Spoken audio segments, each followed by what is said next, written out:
Hello, friends. This is Dave Hurwitz, executive editor at ClassicsToday.com, here with the 5 greatest Mahler orchestras. Now, we've already talked about the 5 greatest Bruckner orchestras.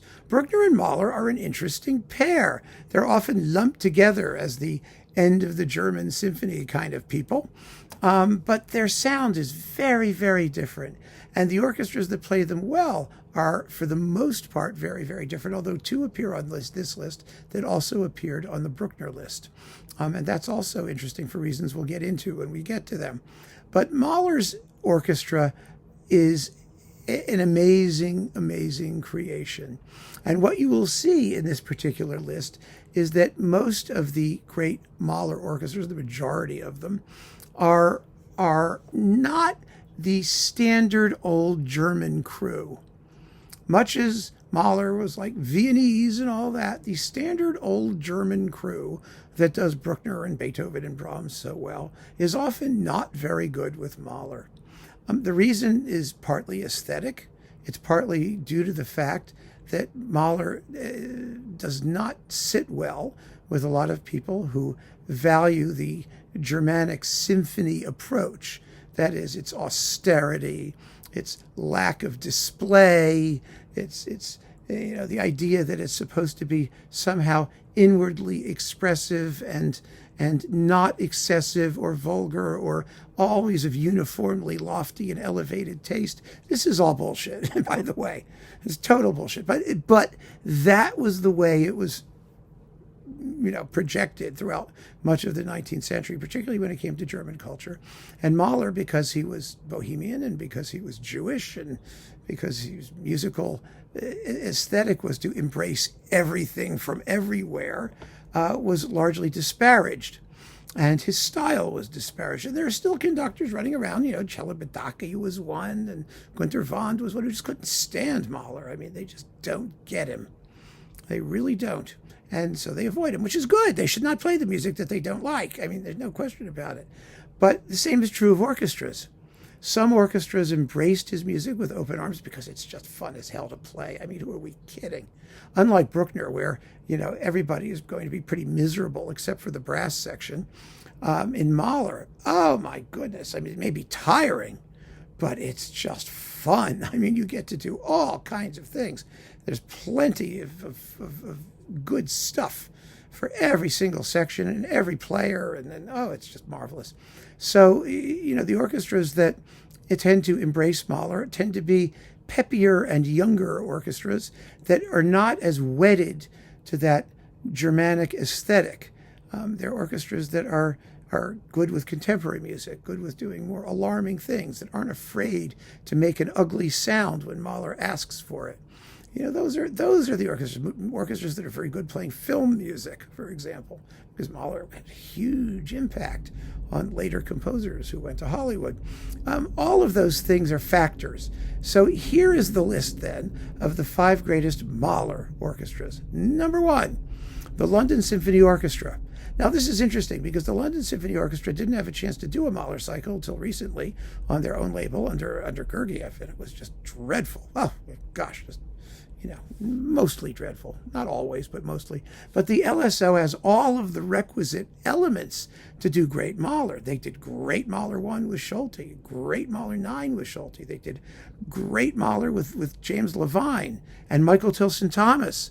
They are absolutely the right folks if they have the right conductor, because they have a terrific brass section, very good woodwinds, very good strings, great percussion, and they can all balance each other very well.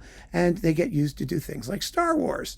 They do recordings of film music and other things like that. They don't have an attitude when it comes to some of the more populist or vulgar things that Mahler includes in his symphonies. And so they can play it, and they're inclined to play it the way it's supposed to be played without a hassle. So they're definitely on the list. Then the Czech Philharmonic. Mahler was Czech. They've always had a proprietary interest in Mahler's music. They have a wonderful, wonderful sound owing to their amazing woodwind sections and that fabulous differentiated timbres. everywhere. I mean, the oboes don't sound like the flutes, don't sound like the clarinets, the trumpets don't sound like trombones, don't sound like horns. The strings always had a wiry but intense sound. And when you listen to them play things like the Ninth with Karl Ancherl, or a lot of the Václav Neumann Mahler cycle, a lot of which is really fantastic, you hear just how naturally they make Mahler sound, and how beautifully they sound because of the highlight of the woodwind section, which is so critically important in all of these symphonies. So the Czech Philharmonic is one of the great Mahler orchestras with a tradition going back to the composer himself. Next, the Chicago Symphony Orchestra. Now, the Chicago Symphony Orchestra is also on the Bruckner list, and for the same reason. Great brass playing, very good percussion, decent winds, strings that are good, but maybe not great. But they've played the music enough. They've played it enough that it's in their bones. And we know this not because of Scholti's Mahler, which I find in Chicago, I think his London Symphony Mahler was much better, by and large, than what he later did in Chicago. Some of it was good. I mean, the Eighth, of course, is very good. The Seventh isn't bad. The Sixth is very exciting. 5, 6, 7 are like the Scholti strengths, and 8 in Mahler. All the rest you can sort of throw away and forget about. But it's because when Scholti wasn't conducting them, and someone very, very different like Claudio Abbado showed up to play Mahler in Chicago and made a bunch of records, they sounded absolutely terrific. They still had the style, and they were able to adjust to his particular interpretive predilections, which is exactly what you hear when there's an orchestra that knows the music, probably better than the conductor at the time. So Chicago definitely makes the list. The Royal Concertgebouw Orchestra, absolutely, as with Bruckner. They had a huge tradition of Mahler going back to Mahler himself, who was very friendly with the orchestra's founder, Wilhelm Mengelberg. And they did Mahler festivals and things in the 20s and teens. I mean, they are absolutely, totally immersed in the idiomatic Mahler style. And it's interesting because they are an orchestra that has, because they're on the Bruckner list, a lot of that old world warmth and sense of not being all brass and percussion, but they can do it. And they do it. And they do it without inhibition. And I mean, the Concertgebouw Mahler is one of the great musical happenings in the world of music, even if the conductor sucks, which happens from time to time. I've seen quite a few performances with them where the conductor sucked, but that's, they still manage to make the right sounds most of the time. However, the other orchestra that really, really nails it when it comes to Mahler on a consistent basis is the New York Philharmonic. Because the New York Philharmonic was, of course, Mahler's own orchestra at one point. And even though the constituent, the orchestra was constituted often, I mean, in the 20s and 30s and 40s, the players, they're all immigrants. Some of them were German, some of them were Italian. Most of them probably hated Mahler, a lot of them did. But they had a list of fantastic Mahler conductors. They had Bruno Walter, they had Barbarelli, they had Dmitri Mitropoulos, they had Leonard Bernstein. They've got the style down cold. They play it exceptionally well. They've got brass playing that's just as good as Chicago. On the whole, I think better woodwinds, and the strings are very good, usually. The percussion's fabulous.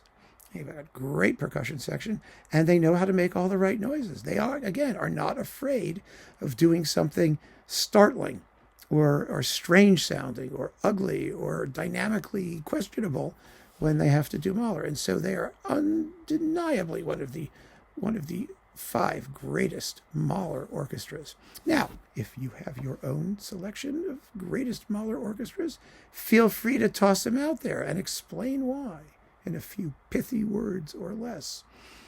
Because this is a topic I feel pretty strongly about, and I think that there really are criteria that make an ensemble distinctive in a composer's work. And that is a special, special class. There aren't many composers about whom you can say that, orchestras have a special feel for their music. There really aren't. But Mahler and Bruckner are too. So keep on listening, friends. Thanks for joining me. Take care.